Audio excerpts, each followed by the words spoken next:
Wednesday Air, and we have a special guest here. We actually met in one of the startup competitions. It's called KFC. It's Space for Genius. Space for Genius, yes. This is Gino.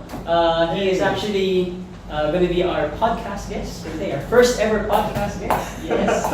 So what we're going to be doing today, before anything else, I thank everyone who's been listening for the past week. And we're kind of excited. Actually, this week is going to be medyo for us, for Experience Philippines, it's a bit very hectic because we have a lot of, there's 2 road trips this coming, actually today. They're actually leaving in a few minutes. So, oh God, by the way, we have our advertising our shirt. Yay! This is actually the reason why we're having our guest here, because he's the one who actually made our shirt. So, if you need shirts, we know where to get them. Ipa-plug natin yan sa vlog, sa YouTube. So, this is our new Kalagkaran shirt. It used to be blue, but now we made it like really red. It's really nice. It's dry fit. So, it's very good for the summer. And we have our newest shirt. It's called I Am Part of the Travel Revolution. Yeah. It's really nice. It reminds me of, like, I keep on telling everyone, it reminds me of like Bob Marley. I don't know why, but it reminds me of Bob Marley. Alright, so for our today, what we're going to be talking about is business side.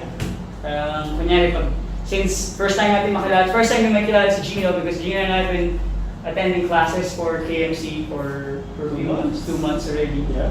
Sige, Gino, before anything else, why don't you introduce yourself? Hi, so my name is Gino. So right now I manage Cardinal Trends and a couple of other stuff on the side. Hindi ko siya Cardinal Trends, Machibox, then Ano ba? a field coffee shop. Field coffee shop. Ano, gano'n before. At saka ano ba? Taga-benta rin ng insurance. Right, it's life. Kung kailangan ng insurance, ayan na! Tapos prof na din sa DIT. Prof na siya? Yeah. I applied. Wow! Congratulations! Hindi ko lang yun ah. Yeah, I'm starting sa June. Wow! Okay, teacher na rin. Daming sideline ah. Ang malapit ah. Okay. Sige, I think, so let me first start. Can you just share to everyone what you're currently doing and how you started off and how we actually met in KMC for the Space for Genius? What made you want to be part of that program? Okay, so I guess I'll start with how I started. Okay. Actually, I started by selling But in Tagalog, baka may mag-nosebleed yung mga may sa atin. Example na ako before, I used to sell chips sa grade school, elementary. Anong chips? Noodle Crunch. Kasi before, actually, So dati ba negosyante ka na dati? Or feeling mo negosyante? Or talagang gusto mo talaga nagbibenta? Yeah, gusto ko lang talaga Dahil? nagbibenta. I don't know, dagdag allowance, ganun. I studied actually at a exclusive school. Like, all my classmates were rich as fuck. Yeah, I was just there because my mom was a teacher at Woodrow, so in this 100,000 in tuition, I just paid like 10,000 a year. Oh. Yeah. So you were like one of the scholars, parang. Yeah, I was one of the scholars. So I was actually selling chips before. Would you believe na I don't name my prices? Like, just buy them for how much you think it's worth. Binibili ko siya for 5 pesos, then people buy it for 20. That's how I started. Yeah, so my mom would. Laking tubo na! I used to go to school with 2 bags. 1 bag full of books. Yung mga school books, notebooks. Tapos 1 bag full of pagkain! Ayos yan. Tapos. Tapos yun, that's how I started. Tapos, well, And how long did you, how long ka nagbenta? About a year kasi medyo naging issue kasi people were saying na I overcharge yung gano'n. I overcharge daw, but I don't even name the prices. So then nagsasabi, sige, how much you wanna buy? 20, or how much you wanna buy? 35. O, sige, 35, 20. Ay, pag bumili sila ng 6 pesos, bibenta mo rin. If someone else wants to buy it for a higher price, syempre sa kanya na yun. So it's more of like an auction thing. Oo nga, mukhang auction nga. Binid out mo yung chips na yun to the highest bidder. Then ayun, nung college, I actually started first year. Ano naman negosyo yun? Actually, wala akong Cardinal Trends before. It started because I know a supplier who makes shirts, yun lang. And I used to be a student assistant. So this one you've been doing this for how many years? Since high school? Hindi.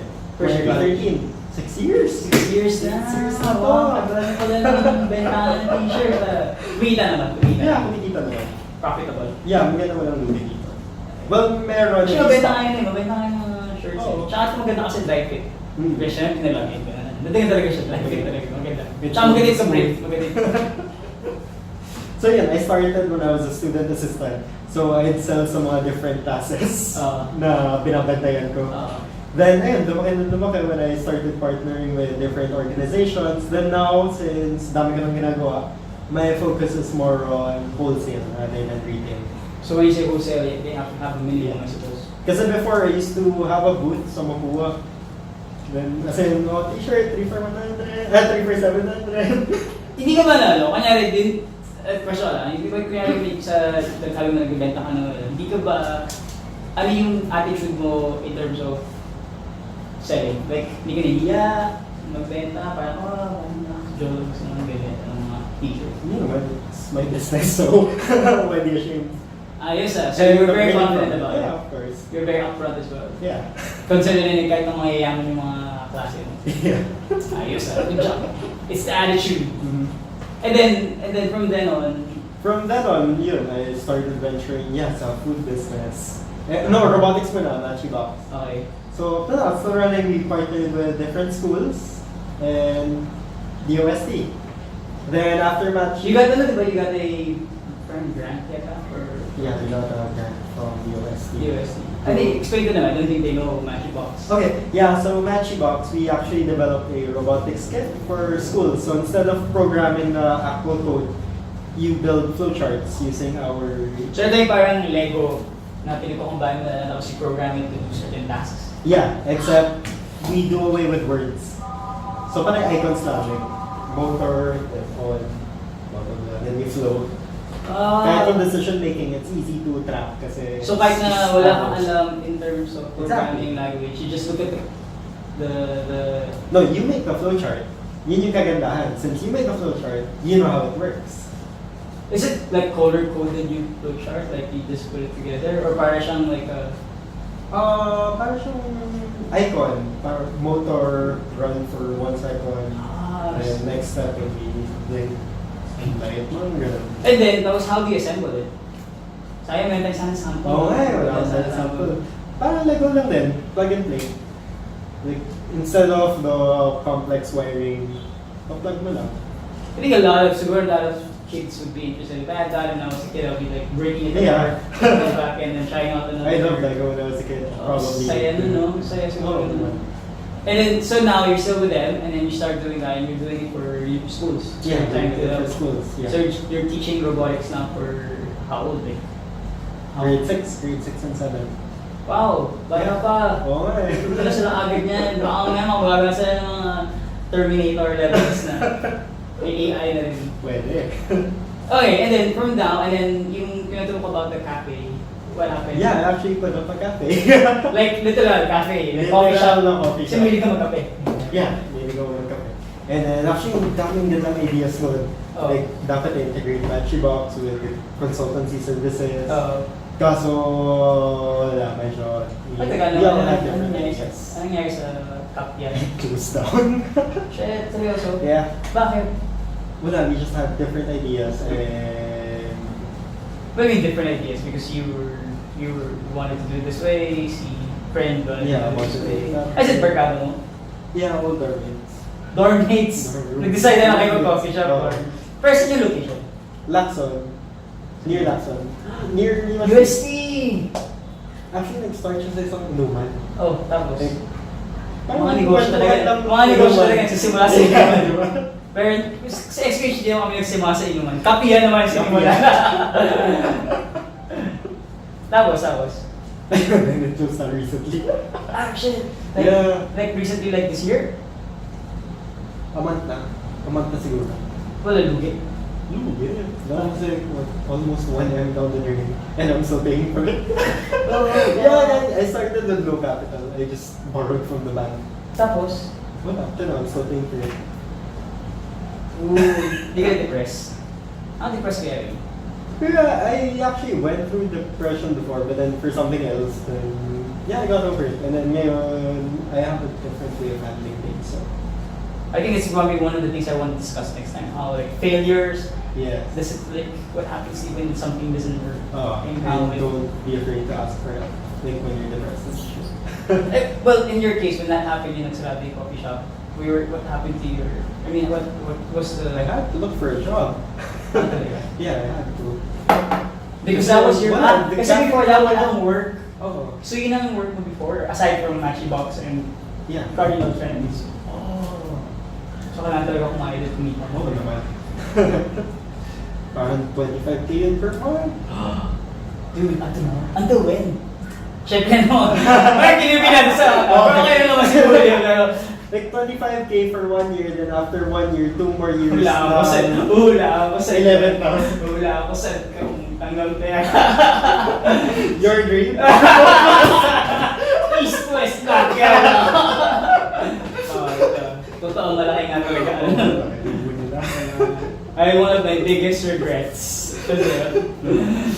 Actually, gusto ko na update. Mabilis mag-approve. Mabilis mag-approve.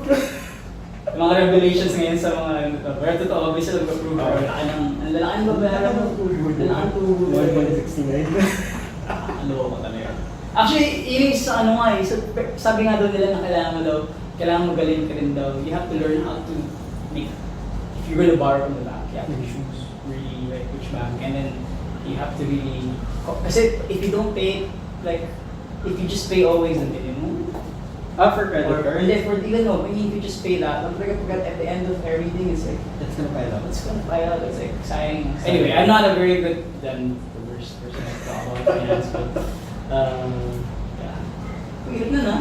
Oh, sobra. Dati kinikita ko. So ngayon, yung mga sideline, mga racket mo ngayon, pambayad ng utang. Ayun, kaya natin. Pero at the end, what did you learn from that whole thing? I mean, considering that it didn't work, you I actually learned something from a Grab driver. When you make decisions, do it without feelings. Makes sense. Kasi feeling ko when I started the coffee shop, did you hype? No, shit, I want to... Pero bakit sa dami-dami ng coffee shop sa nakaikot sa UST, bakit nagtayo kayo ng coffee shop? What did they made it so good? Good for him. Talaga? Go to all the- Sayang, bakit nagsarado? Nagsarado dahil hindi dahil sa lugi? O nagsarado dahil sa hindi kayo nag-work as a team or... Yeah, sunod din yun. I think I heard that also from when we had like Important talaga ang teamwork. You guys should have the same idea. If you guys keep clashing, wala. Nothing's gonna happen. I think that's generally why like we both in the startup industry, but startup economy. But I think it's what generally happens to startups. The reason why I don't consider it like a failure, but they end up closing down. I don't think it's probably one of the issues with these guys, and it's very hard to run the business. So we have financially there is that one component. But I think majority of it I think hindi natutunan ko sa idea space. Hindi rin sa ano, sabi nga nila sa akin, majority of the startups na sasarado is because of Lack of teamwork. Usually yung Focus na necessarily teamwork. yeah, kaya when we got interviewed kami ni Jeff, they wanted to see the dynamics between our how we work together, how we talk, and how we actually respond. Kasi yung mga questions sila, so how we actually both respond to certain issues or certain challenges. That's what they were looking at. Kasi afterwards they were saying na majority nga daw nagsasarado dahil hindi dahil sa pera dahil hindi nagkakasundo yung mga founders. Yeah. That's one of the biggest challenge. Kasi they both, that means they have all the good intentions. It's just that hindi lang They don't need. Yun lang yung match. Kaya medyo, yun nga yung sad part. And I think that's reality. Kaya mahirap na magkaroon ng hindi kayo swak in terms of vision. I think that's one of the things we've learned with kami nila, Jeff. Yeah, pansin ko yun din yung good things sa mga family businesses. Because syempre there's seniority. Kasi And si mama at papa sila masusunod lagi. So it's not bound to fail. Kasi nga may one mind. Kung same level lahat at nagka-clash, gusto ko ganito, gusto ko ganyan, wala. That's what happened to the shop. I think, hindi, that's kasi madami silang gustong idea. Like, you can push akong supplier for a cheaper price, no, you want comfort, di ba? I think that at the end of the day, it really boils down to values. What you guys Yes. value, all of you, kasi if you guys share the same values, it won't be, I think, probably a problem or an issue. Yeah, and humility. Yun, pinaka-number one. Humility ng tao. Like, Yeah, I had this partner na yun sinasabi to everyone. Ako, pinakamalaking shareholder dito. Kasi, ang dami ako yung So what? Well, yun ang wala. Pag ganun kasi when you're trying to brag about things, parang yung nawawala yung teamwork.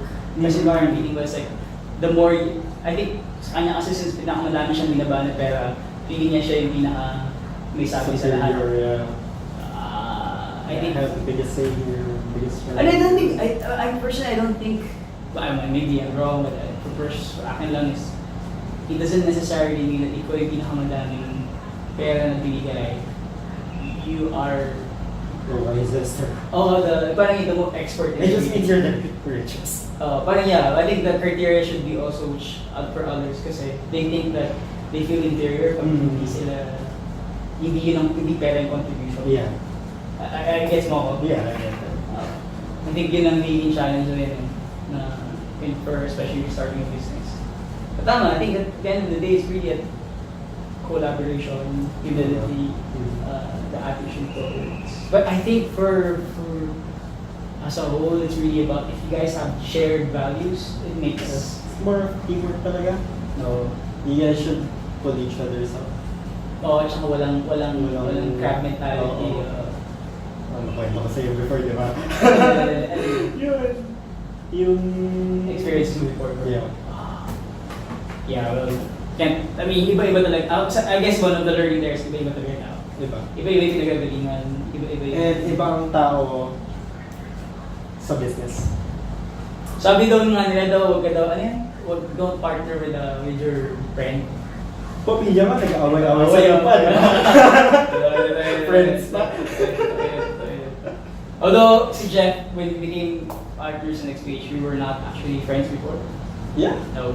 We actually, ang history ng EXPH, how Jeff and everyone came in is, first Jeff was when I posted it, I think I posted a message in Couchsurfing, that website, where I'm looking for founders to start a travel revolution. And then I got like almost, I think, 300 replies and messages, like emails for that.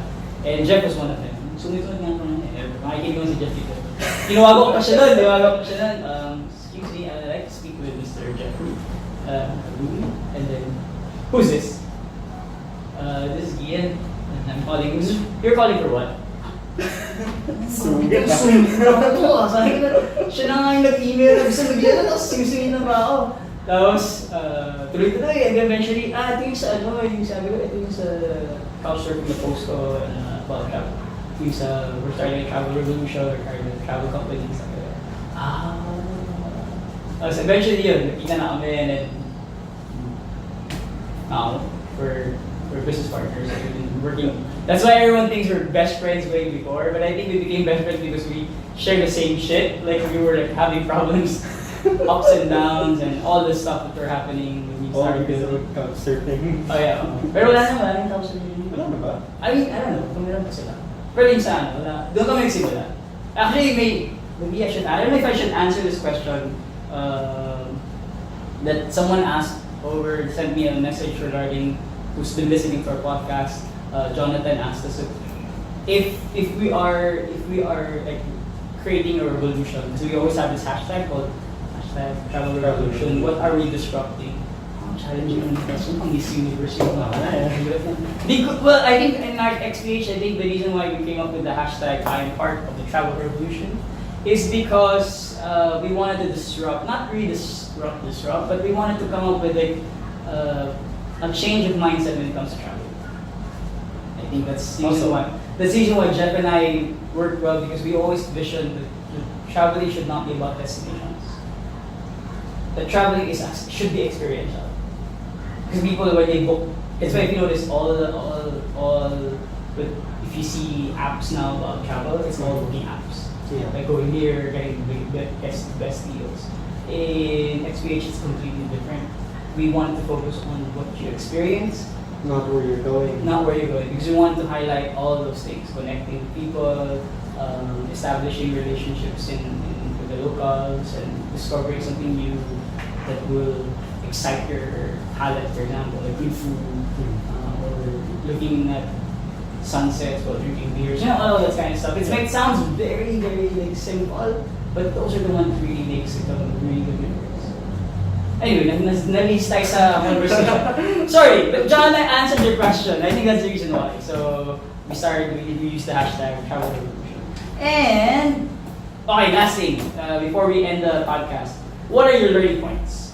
Like, you mentioned all the things that you started when you were young, selling chips, you were involved in Machibox, the failed coffee shop, and all that stuff. And then, at the end of the day, what is the most important lesson to put it all together? I guess it's that you should never give up. Like failure should never let you down. Parang next up na. Never, we're gonna ma-plug in. Never sample. Ayun mo na. So, okay. So yeah, like even though the coffee shop, closed down, I lost almost 1M. Sakit ba? Wala, there's nowhere to go but up. I mean, you can cry at the corner, but then what will that do? Wala. Makes sense. Yeah, you just have to get up, start anew. So that's And huwag ka matrauma. Actually, I still plan on opening a coffee shop. Like, future pa. Like, 3 years, 5 years. Talaga? Ipon muna ako. But this time at least you learned. Yeah, this time. Alam ko na. Galing. Sasoto ko na lang. Oh guys, naghahanap ng business partner si... Pero yung mga kailangan this time, when you look for partners, it has to be people who have the same mindset. Same vision. Hindi siya particular malaking binigay. Feels na siya entitled. Yun ang problema na yun, I think entitlement. Oh, cool! Super, thank you. I think we have enough time. I think it's like 20 minutes? 20 minutes. Yep. So thank you very much, Gino, for being our guest for this episode 4 of our Wednesday Air podcast. Thank you. Yay!